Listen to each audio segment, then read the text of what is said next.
현대사회에서 우리가 매일 사용하는 거의 모든 것은 공장 안의 거대한 기계들에 의해 만들어집니다. 높은 빌딩에 사용되는 철강부터 자동차의 차체, 그리고 비행기의 부품까지 모두 거대한 기계를 거쳐 만들어집니다. 실제로 수천 톤의 압력으로 단단한 철을 성형할 수 있는 기계도 있고, 비행기 동체를 단단하게 만들기 위해 사용하는 거대한 오븐도 있으며, 수천 대의 자동차보다 더 무거운 선박 부품을 들어올리는 초대형 크레인도 있습니다. 하지만 질문은, 이 거대한 기계들은 어떻게 생겼고 또 어떻게 작동할까요? 이 영상에서는 현대 세계를 만드는 데 도움을 주는 가장 크고 강력한 공장 기계들이 어떻게 작동하는지 보여드리겠습니다. 그럼 바로 시작해 보겠습니다.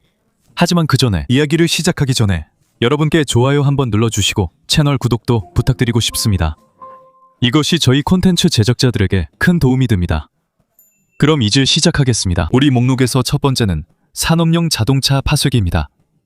첫 번째로 소개할 것은 산업용 자동차 파쇄기입니다. 처음 보면 이 기계가 하는 일이 불가능해 보일 수도 있습니다. 한 대의 완전한 자동차가 기계 안으로 들어갑니다. 때로는 자동차의 차체가 완전히 갇혀져 있기도 합니다. 하지만 기계에서 나오면 그것이 무엇이었는지 거의 알아볼 수 없게 됩니다. 예전의 자동차는 이제 마치 색종이 조각처럼 작은 금속 조각들로 변합니다. 대형 재활용 시설 안에 있는 기계들이 이 정도로 강력합니다. 유럽의 금속 재활용 산업에 관한 보고서에 따르면 대형 산업용 파쇄기는 오래된 차량에서 철, 알루미늄, 구리, 그리고 기타 재료들을 빠르게 분리하기 위해 사용된다고 합니다. 이로 인해 금속이 더 빠르게 재활용되어 새로운 제품을 만드는데 다시 사용될 수 있습니다. 하지만 이런 기계가 발명되기 전에는 과정이 매우 힘들었습니다. 예전에는 차량을 손으로 분해했습니다. 절단 토치, 망치, 그리고 다양한 도구를 사용해서 각 부품을 분리했습니다. 차량 한 대만 해도 하루 종일 걸릴 수 있었습니다. 이제는 산업용 파쇄기가 몇 초 만에 이 작업을 할 수 있습니다. 기계 안에는 엄청나게 큰 강철이 아주 빠르게 회전하고 있는데 마치 강철로 만든 거대한 믹서기 같습니다. 자동차가 들어가면 강력한 분쇄기에 바로 부딪혀 산산조각이 납니다. 하지만 이 과정이 여기서 끝나는 것은 아닙니다. 분쇄된 금속은 여러 시스템을 거치면서 강철, 알루미늄, 구리, 그리고 다른 재료들로 분리됩니다. 자석이 강철을 끌어당깁니다. 또 다른 기계는 플라스틱과 고무처럼 더 가벼운 재료를 분리합니다. 쉽게 말해 거의 낭비되는 것이 없습니다. 유럽에서 잘 알려진 산업용 파쇄기 중 하나는 웨일스 뉴포트에 있습니다. 그곳의 기계는 매우 큽니다. 이 기계는 매우 강력하고 엄청난 전기를 사용합니다. 운영에 관한 보고서에 따르면 그 모터의 출력은 수천 마력에 달한다고 합니다. 매일 수톤의 철을 분쇄하려면 이 정도로 많은 에너지가 필요합니다. 그리고 대형 재활용 시설들은 엄청난 양의 고철을 매달 처리할 수 있을 만큼 공정 속도가 매우 빠릅니다. 예전에는 사람이 한다면 거의 불가능했던 일입니다. 하지만 더 중요한 것은 이것이 단순히 자동차를 분쇄하는 것이 아니라 환경에도 중요하다는 점입니다. 왜냐하면 오래된 차량에서 나온 철을 재활용하면 새로운 금속을 만들기 위해 채굴해야 하는 양이 줄어들기 때문입니다. 원자재로부터 철을 만드는 것보다 에너지도 훨씬 적게 사용됩니다. 즉, 겉보기에는 단순한 분쇄기처럼 보여도 이 기계는 현대 산업과 전 세계 쓰레기 재활용에 큰 도움이 된다는 뜻입니다. 그리고 전 세계적으로 차량이 계속 늘어남에 따라 이런 거대한 기계들의 중요성도 더욱 커질 것입니다. 왜냐하면 단 몇 초 만에 오래된 차량을 새로운 시작으로 바꿀 수 있기 때문입니다. 우리 목록에서 다음은 초대형 유압 단조 프레스입니다. 이것은 중국 수천성에 위치해 있습니다. 국가의 중공업에 관한 보고서에 따르면 이것은 전 세계에서 가장 큰 단조 프레스 중 하나입니다. 이것은 10층 건물만큼이나 높이가 엄청납니다. 하지만 크기보다 더 무서운 것은 그 힘입니다. 이 기계는 금속의 한 부분에만 수만 톤에 달하는 힘을 가할 수 있습니다. 그 힘이 얼마나 강한지 이해하려면 엄청난 무게가 철을 눌러서 모양이 변할 때까지 으깨는 모습을 상상해 보세요. 더 놀라운 점은 이 힘이 금속을 부수지 않는다는 것입니다. 티타늄, 고급 강철 또는 니켈 합금을 엄청난 열로 먼저 부드럽게 만듭니다. 금속이 아주 뜨거워지면 그때 거대한 프레스 아래에 놓습니다. 유압 시스템이 작동하면 금속이 작점 눌려서 몰드 모양대로 형태가 잡힙니다. 마치 손으로 점토를 누르는 것과 같습니다. 이 과정은 비행기의 매우 중요한 부품을 만드는 데 사용됩니다. 여기에는 랜딩 기어, 구조 프레임, 그리고 하늘을 나는 동안 매우 튼튼해야 하는 다른 부품들이 포함됩니다. 이것은 매우 중요합니다.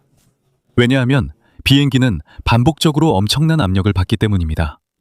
비행기가 착륙할 때마다 랜딩 기어는 매우 큰 충격을 받습니다. 수년간의 운항 동안 이런 일이 반복적으로 일어나기 때문에 강철이 약해서는 안 됩니다. 단조 금속에 대한 공학 연구에 따르면 단조 부품이 일반 주조 금속보다 더 튼튼합니다. 금속을 압축할 때 내부 구조가 더 촘촘하고 정교해집니다. 쉽게 설명하면 강철의 구멍과 약한 부분이 더 적어진다는 뜻입니다. 사용 중에 금속이 깨질 확률이 더 적어집니다. 그리고 항공산업에서는 이것이 매우 중요합니다. 왜냐하면 비행 중에 중요한 부품이 고장나면 큰 사고로 이어질 수 있기 때문입니다. 그래서 이런 종류의 대형 단조 프레스를 보유한 나라는 첨단 제조 능력을 가진 것으로 간주됩니다.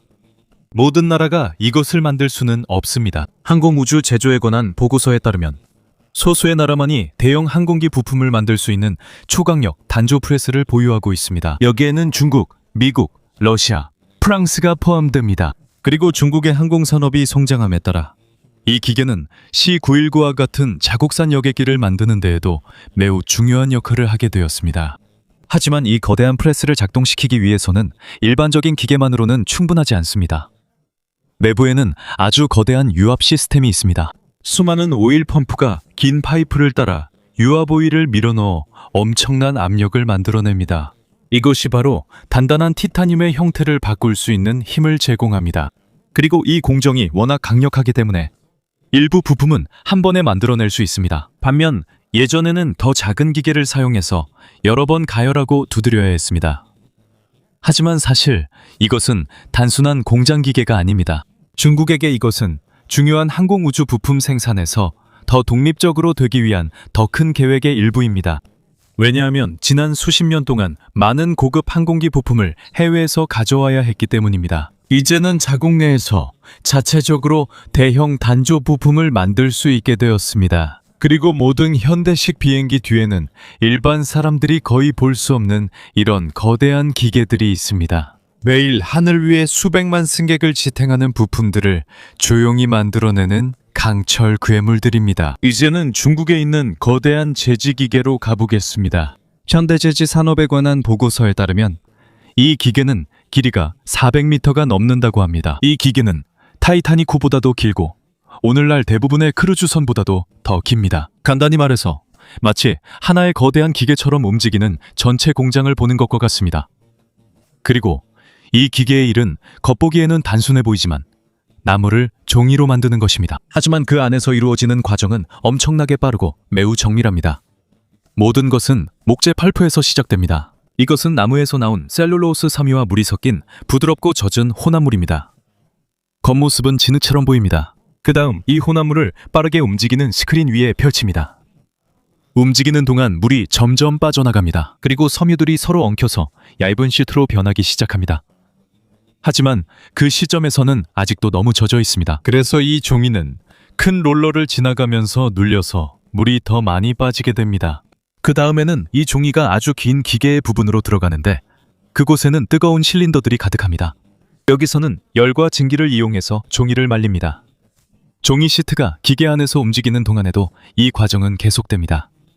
멈추지 않고 끊임없이 진행됩니다. 종이가 다 마르면 기계의 다른 부분에서 종이 표면을 매끄럽게 만듭니다. 이렇게 하면 책, 노트, 잡지, 신문의 인쇄가 더 선명하게 나오도록 종이가 더 부드러워집니다. 여기에는 종이 전체의 두께가 고르게 되도록 눌러주는 롤러도 있습니다. 그리고 거대한 기계의 끝에서는 완성된 종이를 아주 큰 롤에 감습니다. 그리고 각 롤은 정말 무겁습니다. 몇몇 롤은 여러 대의 자동차를 합친 것만큼 무겁기도 합니다. 더 놀라운 것은 전체 과정이 엄청나게 빠르다는 점입니다. 산업용 종이 생산에 관한 보고서에 따르면 현대의 제지기계는 분당 매우 빠른 속도로 연속적인 종이 시트를 만들어낼 수 있습니다. 즉, 젖은 목재 펄프에서 완성된 종이까지 이 모든 과정을 기계가 멈추지 않고 짧은 시간 안에 해낼 수 있다는 뜻입니다. 그리고 이 기계는 하루 24시간 내내 가동되기 때문에 하루 생산량도 매우 많습니다. 거대한 기계 한 대만으로도 수백만 장의 종이를 만들 수 있습니다. 하지만 이 기계가 멈추면 큰 문제가 생깁니다. 이건 선풍기처럼 그냥 꺼다가 다시 켤 수 있는 게 아닙니다. 거대한 제지기계를 멈추면 다시 가동하는 게 매우 어렵습니다. 맑고 젖은 종이를 긴 롤러와 건조기에 다시 넣어야 하는데 이때 종이가 찢어지지 않아야 하기 때문입니다. 그리고 기계가 더 빠르게 움직일수록 그 과정을 제어하기가 더 어렵습니다. 그래서 제지 산업의 엔지니어들에 따르면 어떤 제지 기계들은 거의 멈추지 않고 몇 달 동안 계속 가동된다고 합니다. 왜냐하면 기계를 멈추는데 비용이 많이 들 뿐만 아니라 재시작 과정에서 실수하면 많은 재료가 낭비되기 때문입니다. 그리고 운영이 원활하게 유지되도록 하기 위해 작업자들과 기술자들이 거의 하루 종일 기계의 각 부분의 온도, 압력, 수분, 속도를 모니터링합니다. 왜냐하면 이 400m 길이의 시스템 안에서 한 기계에 작은 문제가 생기면 전체 생산 라인에 영향을 줄 수 있기 때문입니다. 결국 우리가 매일 사용하는 단순한 복사용지가 세계의 많은 배보다 더 긴 거대한 기계를 거쳐 만들어진다는 사실은 놀라운 일입니다. 거의 일반 사람들에게는 눈에 띄지 않는 엄청나게 거대한 산업 시스템이지만 매일 전 세계 수십억 명이 사용하는 종이를 만들어내고 있습니다. 이제 열간 스트립 압연기에 대해 이야기해 봅시다. 거대한 철강 공장 안에는 여러 대의 자동차를 합친 것만큼 무거운 엄청나게 큰 강철 블록들이 있습니다. 이것을 슬래브라고 부릅니다. 이것은 두껍고 무겁기 때문에 일반적인 기계로는 거의 움직일 수 없습니다. 하지만 이것을 압연기에 넣기 전에 먼저 매우 높은 온도로 가열해야 합니다. 철강 제조에 관한 보고서에 따르면 철은 섭씨 1000도 이상의 온도까지 가열된다고 합니다. 그 정도의 열에서는 철이 주황색에서 빨간색으로 변합니다. 마치 불타는 것처럼 보이죠. 그리고 멀리 떨어져 있어도 그 뜨거운 열기가 바로 느껴집니다. 가열이 끝난 후 거대한 슬래브가 천천히 압연기로 들어갑니다. 여기서부터가 가장 힘든 부분이 시작됩니다. 위와 아래에서 철을 눌러주는 아주 거대한 롤러들이 있습니다. 슬래브가 지나가면서 점점 얇아집니다. 마치 반죽 롤러처럼요. 하지만 빵 대신 수톤의 철을 눌러주는 거죠. 매번 통과할 때마다 철이 더 얇아지고 움직임도 더 빨라집니다. 두꺼운 철 슬래브에서 시작해 전 세계에서 다양한 제품을 만드는 데 쓰이는 얇은 강철 띠유로 변합니다. 그리고 철이 기계 안에서 움직일 때 그 과정은 엄청나게 빠릅니다. 처음에는 천천히 들어갑니다. 하지만 압연기 끝에 도달하면 여전히 뜨거워서 빨간색을 띠고 있지만 움직임이 매우 빨라집니다. 그 후 철은 냉각 구간을 지나가게 됩니다. 여기서 철에 물을 뿌려서 온도가 조절되며 서서히 내려가게 합니다. 이 과정이 중요한 이유는 냉각이 잘못되면 철이 약해지거나 변형될 수 있기 때문입니다. 그래서 전 과정이 철저히 관리됩니다. 온도, 압력, 속도, 모든 것을 엔지니어와 오퍼레이터들이 모니터링합니다. 식은 후에는 긴 철을 돌려서 거대한 강철 코일로 만듭니다. 그리고 한 코일의 무게는 수십 톤에 이를 수 있습니다. 그리고 그 안에 있는 강철을 더 펼치면 길이가 1마일이 넘을 수도 있습니다. 현대 제철소의 생산량이 이 정도로 큽니다. 글로벌 철강 산업에 관한 보고서에 따르면 대형 열간압연 설비는 매년 수백만 톤의 강철을 생산할 수 있습니다. 그리고 거의 모든 산업에서 이것을 사용합니다. 자동차 차체, 세탁기, 냉장고, 선적 컨테이너, 건물과 다리에 쓰이는 철강 등입니다. 이 모든 것은 압연기에서 시작되었을 가능성이 큽니다. 하지만 기계가 매우 뜨겁고 무거운 작업을 하기 때문에 일부 부품이 빠르게 손상되기도 합니다. 철강을 누르는 롤러들은 정기적으로 교체됩니다. 너무 큰 압력과 열 때문에 매일 사용하면서 조금씩 닳아 없어집니다. 그리고 이걸 생각해 보세요. 매일 수많은 톤의 철강, 이 기계들을 거의 쉬지 않고 통과합니다. 마치 잠들지 않는 거대한 금속 공장 같습니다. 작업 규모가 너무 커서 일부 열간압연 설비는 시작부터 끝까지 거의 반마일에 이를 정도로 깁니다. 그리고 이 공정은 매우 시끄럽고 매우 뜨겁고 정말 위험하지만 현대 사회에서 가장 중요한 공정 중 하나입니다. 왜냐하면 압연기가 없다면 오늘날 우리가 사용하는 자동차, 가전제품, 선박, 그리고 마천루에 필요한 수백만 톤의 강철을 생산할 수 있는 산업이 거의 없기 때문입니다. 이제는 회전식 시멘트 소성로에 대해 이야기해 보겠습니다. 겉보기에는 그냥 아주 긴 강철관처럼 보입니다. 하지만 사실 이것은 건설 산업 전체에서 가장 중요한 기계 중 하나입니다. 시멘트 제조에 관한 보고서에 따르면 대형 회전식 소성로는 길이가 200m 가 넘을 수 있다고 합니다. 이것은 많은 선박들보다도 더 깁니다. 그리고 이렇게 거대한데도 하루 종일 밤낮으로 거의 멈추지 않고 천천히 회전합니다. 이 거대한 튜브 안에서 클링커가 만들어집니다. 클링커는 분쇄하고 다른 재료와 섞어서 시멘트로 만드는 주요 원재료입니다. 그리고 시멘트는 현대 세계에서 가장 중요한 자재 중 하나입니다. 시멘트가 없다면 튼튼하게 세울 수 있는 건물, 다리, 고속도로, 대형 건축물들이 거의 존재하지 않을 것입니다. 이 과정은 석회석, 점토, 모래, 그리고 다른 광물들을 혼합하는 것에서 시작됩니다. 그 다음 이 혼합물을 로터리 킬른의 윗부분에 투입합니다. 거대한 튜브가 약간 기울어져 있고 계속 회전하기 때문에 재료들은 서서히 기계에서 가장 뜨거운 부분으로 내려가게 됩니다. 레버를 이동하는 동안 점점 더 뜨거워집니다. 그리고 끝에 가까워질수록 온도는 섭씨 1400도 이상까지 올라갑니다. 이 온도는 내부의 재료들의 화학 구조를 바꿀 만큼 매우 뜨겁습니다. 여기서 시멘트 제조에 사용되는 클링커가 만들어집니다. 마치 거대한 오븐이 빵이 아니라 전 세계의 건물과 도로에 쓰이는 재료를 굽는 것과 같습니다. 그러나 킬른 내부가 너무 뜨거워서 특별히 견고한 보호 장치가 필요합니다. 안쪽에는 두꺼운 내열 벽돌이 있어서 뜨거운 열기가 거대한 튜브의 강철 몸체에 직접 닿지 않도록 막아줍니다. 이 벽돌들은 매우 중요합니다. 어떤 부분이 깨지거나 떨어지면 강한 열이 킬른의 강철에 직접 닿을 수 있습니다. 그렇게 되면 전체 기계가 망가질 수도 있습니다. 그래서 대형 시멘트 공장에서는 적외선 시스템을 이용해 킬른의 온도를 계속 모니터링합니다. 또한 다른 센서도 사용합니다. 큰 문제가 발생합니다. 수리 비용이 비싸고 전체 생산 라인이 멈출 수 있기 때문입니다. 그리고 거대한 킬른은 함부로 끄지 않습니다. 시멘트 업계의 엔지니어들에 따르면 몇몇 로터리 킬른은 주요 정지 및 정비에 들어가기 전에 몇 년 동안 계속 가동된다고 합니다. 왜냐하면 멈추면 너무 복잡하고 비용이 많이 들기 때문입니다. 하지만 그만큼 생산량이 뛰어납니다. 대형 로터리 킬른 하나로 하루에 수천 톤의 클링커를 생산할 수 있습니다. 이는 대형 건설 프로젝트, 다리 또는 긴 고속도로에 사용할 시멘트를 만들기에 충분합니다. 그리고 글로벌 인더스트리 리포트에 따르면 전 세계에서는 매년 수십억 톤의 시멘트가 생산되고 있습니다. 즉, 지구상의 거의 모든 도시, 도로, 그리고 현대 인프라가 이 거대한 회전 기계와 연결되어 있다는 뜻입니다. 이 기계는 조용히 하루 종일 회전합니다. 화려한 불빛도 없고 극적인 외관도 없습니다. 하지만 이 기계야말로 문자 그대로 현대 문명을 만드는 데 도움을 주는 기계 중 하나입니다. 우리가 지금 보고 있는 모든 건물과 값비싼 다리의 시멘트는 그 시작이 아주 뜨겁고 아주 긴 회전 가마 안에서 시작됐을 가능성이 큽니다. 이제는 자동차 스탬핑 프레스를 살펴보겠습니다. 처음 보면 이건 공장 안에 있는 거대한 강철 건물처럼 보입니다. 정말 크고 엄청나게 무겁죠? 자동차 제조 산업에 관한 보고서에 따르면 현대 스탬핑 프레스는 몇 층짜리 건물만큼 높을 수 있고 수천 톤에 달하는 무게를 자랑합니다. 하지만 더 놀라운 것은 이 기계가 하는 일입니다.